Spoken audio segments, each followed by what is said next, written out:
कि बड़ी याद आवे पिया के प्यार कि रतिया तरतिया पहाड़ दिन भाई आता नहीं हमारा रे जान गे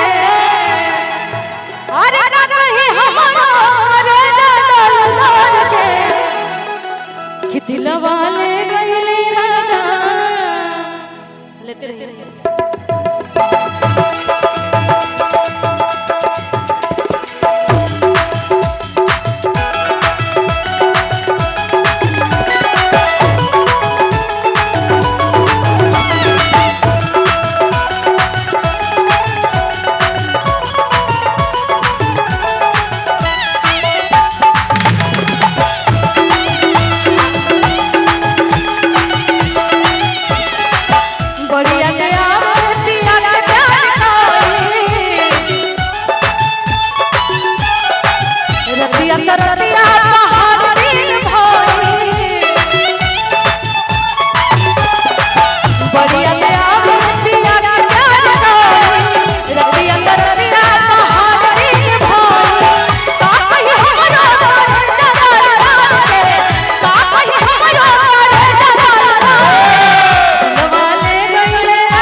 रुक जाइए भैया। आइए कुछ गाने की फरमाइश उन लोगों की भी है तो एक लाइन सुनाते हैं। उसके बाद फिर मेरा मन तो था कि डुएट गाऊं लेकिन आप लोग इतनी देर से बोल रहे हैं तो उसी को सुनाती हूँ। उसके बाद फिर वो आएंगे तो उनके साथ भी गा लिया जाए। दिखाइए।